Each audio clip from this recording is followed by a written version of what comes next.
Visuals చూసుకోవచ్చు. So ఇదే bed మీద ఆ పిల్లని చాలా దారుణంగా చంపాడు ఆ యువకుడు. అయితే ఇదే ఎప్పుడైతే అక్కడ జరిగిందో ఆ ఘటన జరిగిన తర్వాత చాలా మంది ఇక్కడికి చుట్టుపక్కల వాళ్ళు రావటం మాట్లాడటం జరిగింది. వెంటనే పోలీసులు కూడా రావటం జరిగింది.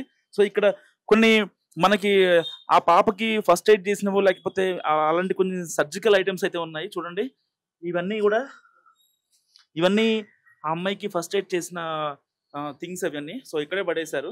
యాక్చువల్గా చెప్పాలంటే చాలా దారుణంగా చేశారని చెప్పాలి. ఎందుకంటే అది ఎవరు లేని టైంలో వచ్చి, ఎందుకంటే ఇక్కడ పక్కన అపార్ట్మెంట్ కూడా మనం చూసుకోవచ్చు. ఈ అపార్ట్మెంట్ చాలా క్లోజ్గా ఉంది, మరీ నియరెస్ట్ అనుకోవచ్చు. ఒకవేళ హంతకుడు దూకి వెళ్ళాలన్నా ఈజీగా యాక్సెస్ ఉంది, ఒకవేళ ఆ బిల్డింగ్ నుంచి రావాలన్నా. ఎందుకంటే ఇదే అపార్ట్మెంట్లో ఉన్న ఆ అబ్బాయినే ఇక్కడ పోలీసులు అదుపులో తీసుకున్న పరిస్థితి. సో ఒక రకంగా కీలక పురోగతి అనుకోవచ్చు. ఇప్పటికే ఈ కేసు గురించి దాదాపుగా ఒక 5 టీంలు అయితే దీని మీద వర్క్ చేస్తున్నాయి. అండ్ ఇక్కడ ఒక్కసారి మనం విజువల్స్లో చూసుకుంటే, సో ఇదే ఏరియాలో అక్కడే ఆ పిల్ల రోజు ఆడుకునే పరిస్థితి. సో అక్కడ సీసీ క్యామ్ ఉంది, అక్కడ సీసీ క్యామ్ ఉంది, 2 సీసీ క్యామ్లు ఉన్నాయి. అక్కడ ఒక క్యామ్ ఉంది, అండ్ ఈ గల్లీ స్టార్టింగ్ లో ఒక సీసీ క్యామ్ ఉంది, అండ్ ఈ గల్లీ డెడ్ ఎండ్ లో ఒక సీసీ క్యామ్ ఉంది. సో ఈ 2 సీసీ క్యాముల్లో కూడా ఎక్కడా కూడా కనీసం విజువల్స్ కూడా రికార్డ్ అవ్వలేదు. ఎలాంటి పరిస్థితుల్లో అయినా సరే ఒకవేళ వాడు అంటే ఒక రకంగా అతనికి తెలిసే జరిగిందని చెప్పొచ్చు. ఎందుకంటే అతనికి ఈ సీసీ ఫుటేజ్ అసలు కెమెరాస్ పనిచేస్తున్నాయా లేదా, ఎక్కడి నుంచి వస్తే ఎలా చేయొచ్చు, ఒకవేళ సీసీ కెమెరా పనిచేస్తున్నాయి అనుకుంటే నార్మల్గా అబ్బాయి అలా వచ్చి ఆ బిల్డింగ్ నుంచి దీని మీద యాక్సెస్ చేయొచ్చు. సో ఎట్టి పరిస్థితుల్లో ఇక్కడ దారుణం అయితే జరిగింది. చాలా అంత చిన్న పాపని ఇంత క్రూరంగా చంపడం అనే థాట్ నిజంగా అసలు ఆ సంజయ్కి ఎలా వచ్చిందో ఏందో అనేది పోలీసులు ఇంకా నిర్ధారించాల్సింది. నిజంగా చాలా బాధాకరమైన విషయం. ఎంత దారుణం అంటే ఒక రకంగా మనం చూసుకోవచ్చు. కుకట్పల్లి సంగీత్ నగర్లో ఎవరూ లేని సమయంలో ఒంటరిగా ఉన్న 11 ఏళ్ల బాలిక సహస్రని గుర్తు తెలియని వ్యక్తులు దారుణంగా హత్య చేసిన ఘటన నిజంగా చాలా మందిని కలిచివేసింది. చాలా మంది తల్లు శోకసంద్రంలో మునిగిపోయారు. మా పిల్లలకి రేపొద్దున ఎలాంటి ఇబ్బంది లేకుండా పిల్లలు ఇంటికి వస్తారని, లేకపోతే ఇంట్లో ఉన్న పిల్లలు సేఫ్ గా ఉంటారని గ్యారంటీ ఏంటంటూ కూడా చాలా మంది మాట్లాడుతున్న పరిస్థితి. సో చాలా మంది తల్లులతో నేను మాట్లాడే ప్రయత్నం చేశా. సహస్ర గురించి తెలిసిన వాళ్ళు చెప్పారు ఆ పిల్ల రోజు ఇక్కడే ఆడుకుంటూ ఉండేదని. చాలా మంది మాట్లాడిన పరిస్థితి.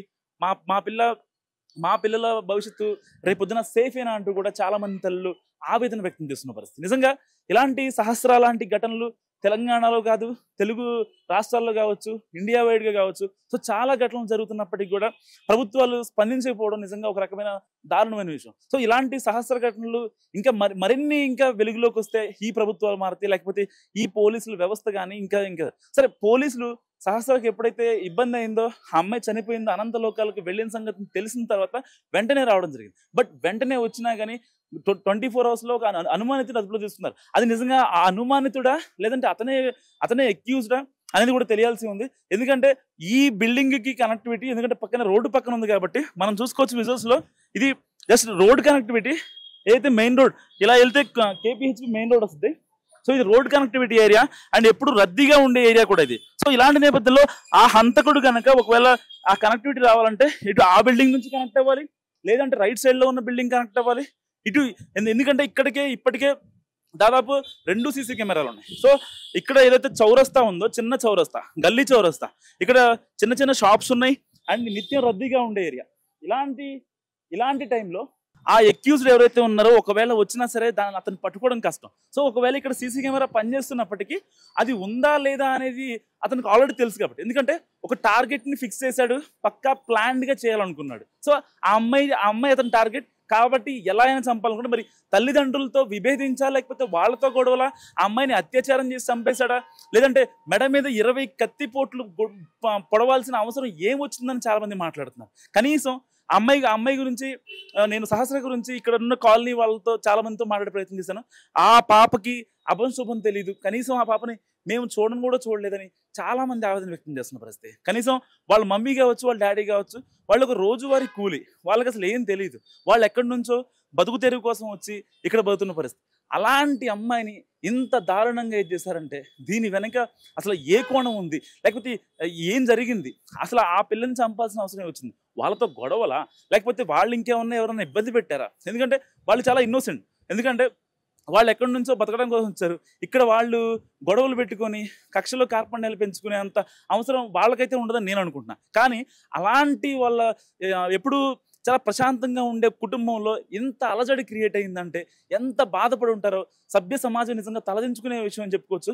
సో ఏదైతే నా పక్కన కనిపిస్తున్న బిల్డింగ్ ఏదైతే ఉందో దానికి కనెక్టివిటీ ఉంది కాబట్టి ఒకవేళ హంతకుడు దాంట్లో వచ్చాడా, ఎందుకంటే ఎప్పుడైతే సహస్ర హత్య జరిగిందో ఆ తర్వాత వెంటనే పోలీసులు రావడం జరిగింది, చుట్టూ ఉన్న స్థానికులు రావడం జరిగింది. ఆ తర్వాత పోలీసులకు ఇంటిమేషన్ ఇచ్చారు. ఇక్కడ లోకల్గా ఉన్న కొంతమంది కాంగ్రెస్ పార్టీ నాయకులైనా ఇంకా బీఆర్ఎస్ పార్టీ నాయకులైనా ఇంకా ఓవరాల్గా ఎమ్మెల్యే కావచ్చు, ఇంకా చాలా పొలిటికల్గా ఇష్యూ టర్న్ అయింది కాబట్టి దీని మీద చాలా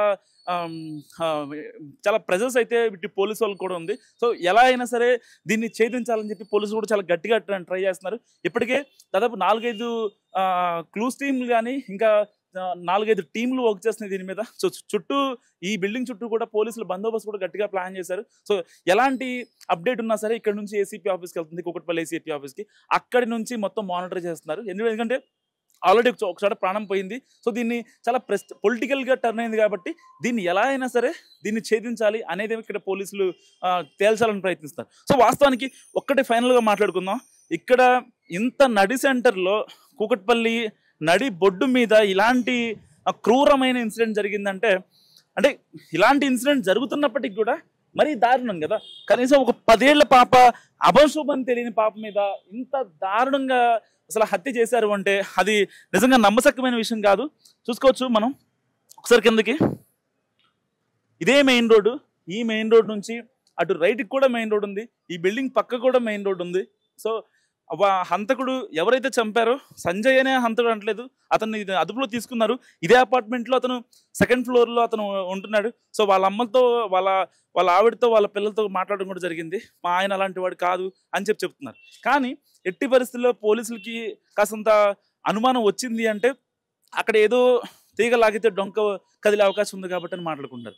సో ఎప్పుడైతే సహస్ర హత్య జరిగిందో, సహస్ర హత్య తర్వాత దాని తర్వాత నా వెనకాల ఉన్న విజువల్స్లో కనిపిస్తున్న బిల్డింగ్ కూడా పోలీసులు బ్లాక్ చేశారు. సో ఏమన్నా ఇబ్బంది అయిందా అంటే అక్కడ ఎవరన్నా గంజాయి సేవించారా లేకపోతే ఇలాంటి ఆస్పెక్ట్స్లో కూడా పోలీసులు చాలా గట్టిగా మాట్లాడుతున్నారు. సో దానికి మరి ఎలాంటి నిజాలు బయటకు వస్తాయో చూడాలి. సో ఇదే ఇంట్లో సహస్రాన్ని అతి తీవ్రంగా హత్య చేసి చంపేశారు. మెడ మీద ఒక ఘాటు కాదు, దాదాపుగా 20 ఘాట్లు పొడిచాడంటే వాడెంత క్రూరంగా ఉన్నాడో అర్థం చేసుకోవచ్చు మనం. అన్యం పుణ్యం ఆ పిల్లకి అసలు ఏమీ తెలీదు, కనీసం ఊహ తెలీదు. అమ్మ నానే లోకంగా భావించే ఆ పిల్లని 20 పోట్లు పొడిచాడంటే అసలు వాడికి సిగ్గుందా, బుద్ధుందా అంటూ కూడా చాలా మంది మాట్లాడుతున్న పరిస్థితి. ఒకసారి మనం విజువల్స్ చూసుకోవచ్చు. ఇదే ఇల్లు, చాలా చిన్న ఇల్లు. మీకు అక్కడ యాక్చువల్గా లైట్ లేదు, లోపల చూపిద్దామంటే పోలీసు వాళ్ళు లైట్స్ ఆఫ్ చేశారు. నేను ఫ్లాష్ చేసినా కానీ కనిపించిన సిచ్యువేషన్. సో నాకు కనిపిస్తున్నది ఒక చిన్న 1 BHK బెడ్రూమ్. ఎందుకంటే ఇది పెంట్ హౌస్ పైన ఉంది కాబట్టి. G+3 బిల్డింగ్ ఇది.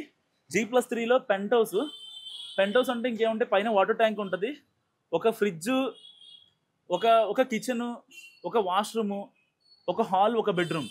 సో హాల్లోనే హత్య జరిగింది. కరెక్ట్గా దేవుడి ఫోటోలు ఎదురుగానే ఆ అమ్మాయిని అతి దారుణంగా హత్య చేశాడు. బెడ్ మీద కూడా 5-6 బెడ్ ఉంది. 5-6 బెడ్లో ఆ బెడ్ మీద చాలా దారుణంగా నాకు బ్లడ్ కనిపిస్తుంది. మీకు చూపించలేని ప్రయత్నం, బట్ నేను చెప్పేదైతే నిజం. ఎందుకంటే నైట్ బ్లడ్ పడింది, ఆ బ్లడ్ నాకు చాలా క్లియర్ కనిపిస్తుంది. ఇంకా తేమగా ఉంది ఆ బ్లడ్ అంతా. ఎంత దారుణంగా చంపాడంటే అంత దారుణంగా చంపాడు. సో ఆ టైల్స్ మీద కూడా చాలా ఉంది, టైల్స్ మీద కూడా కింద పడింది. సో పోలీసులు ఆల్రెడీ తీసుకెళ్లారు, అంత ఇన్వెస్టిగేషన్ అయితే అయింది. సో ఆ అమ్మాయికి ఎక్కడన్నా బతికే ఛాన్స్ ఉందంటూ కూడా ఒక ఫస్ట్ ఎయిడ్ ప్రయత్నం అయితే చేసినట్టున్నారు. ఆ ఫస్ట్ ఎయిడ్కి సంబంధించిన కూడా గ్లౌజులు అయితే మనకి కనిపిస్తున్నాయి విజువల్స్లో. సో ఎంత దారుణంగా చంపారంటే ఇలాంటి పరిస్థితి నిజంగా ఎవరైతే సహస్ర అమ్మ నాన్న ఉన్నారో వాళ్ళు అసలు నిజంగా ఎక్స్పెక్ట్ చేయని సిచ్యువేషన్ ఇది. ఎందుకంటే వాళ్ళు సరదాగా వెళ్ళారు పని చూసుకొని రావాల్సిన వాళ్ళు, వచ్చిన తర్వాత పాప పడుకుంటుంది, పాప ప్రశాంతంగా ఉంటుంది అనుకునే సిచ్యువేషన్లో పాప ఇక లేదు అనే మాట విన్న ఆ తల్లిదండ్రుల పరిస్థితి ఒక్కసారి ఆలోచించండి, ఎంత అగమ్య గోచరంగా ఉంటుందో. ఇక పాప లేదు, రేపొద్దున నేను పాపతో ఆడుకోలేను. నిజంగా ఏ తల్లికి ఏ తండ్రికి ఇష్టం ఉండదు పాపన్న బాబన్న. సో అన్యం పుణ్యం అసలు ఏమీ తెలియదు ఆ పిల్లకి. అలాంటి పిల్ల ఇక లేదు. ఇన్ని కత్తిఘాట్లు, ఇన్ని కత్తిపోట్లు, రక్త మడుగులో పడి ఉంది.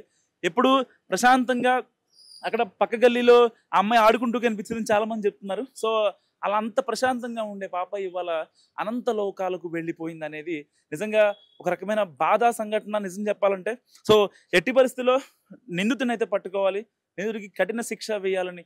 అమ్మాయిని ఎలా అయితే చంపారో, సహస్రాన్ని ఎలా చంపారో ఆ నిందితుని కూడా అలాగే చంపాలంటూ చాలా మంది ఇక్కడ స్థానికులతో మాట్లాడినప్పుడు నాకు వాళ్ళందరూ చెప్తున్నమాట. సో ఈ వీడియో గురించి మీరేమనుకుంటున్నారో కామెంట్ రూపంలో చెప్పండి.